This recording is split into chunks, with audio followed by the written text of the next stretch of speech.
In a new briefing, Inequality Kills, Oxfam says that the fortunes of the world's 10 richest men went up to $700 billion to up to $1.5 trillion during the pandemic hit 2 years.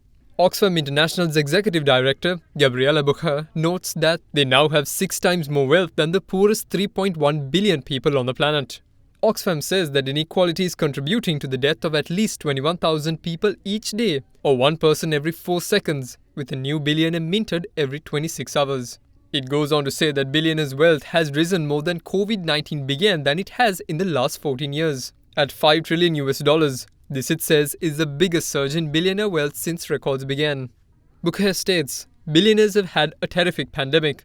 Central banks pumped trillions of dollars into financial markets to save the economy. Yet much of that has ended up lining the pockets of billionaires, riding the stock market boom. Vaccines were meant to end this pandemic, yet rich governments allowed pharma billionaires and monopolies to cut off the supply of billions of people. The result is that every kind of inequality imaginable risks rising. The predictability of it is sickening. The consequences of it kill." Unquote.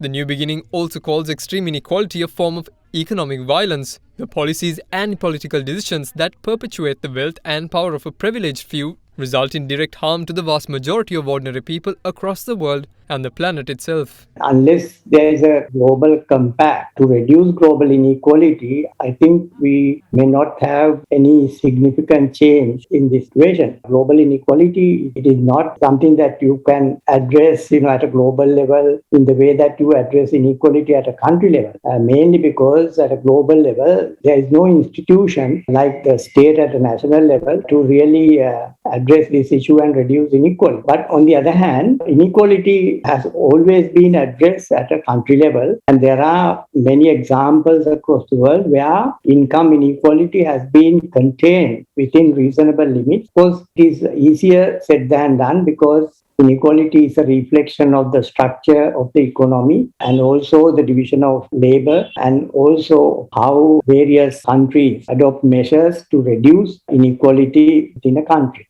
Speaking further, Professor Emeritus on Sociology at the University of Colombo, Siri Hettige, then focused on the inequality front in Sri Lanka.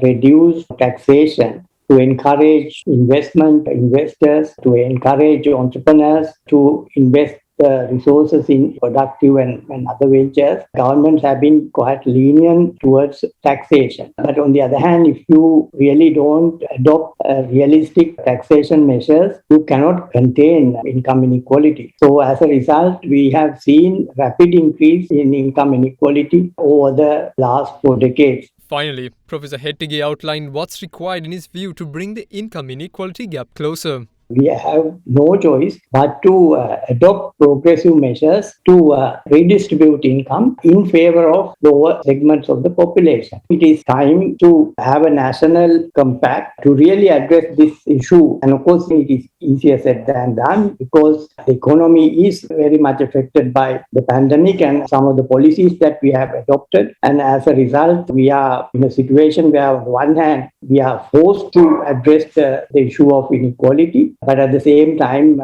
our space for addressing this issue has also become limited. I think it is really important that those with very high incomes to recognize the need for them to respond to this crisis situation without leaving it entirely to the government, because they have to have a sense of social responsibility.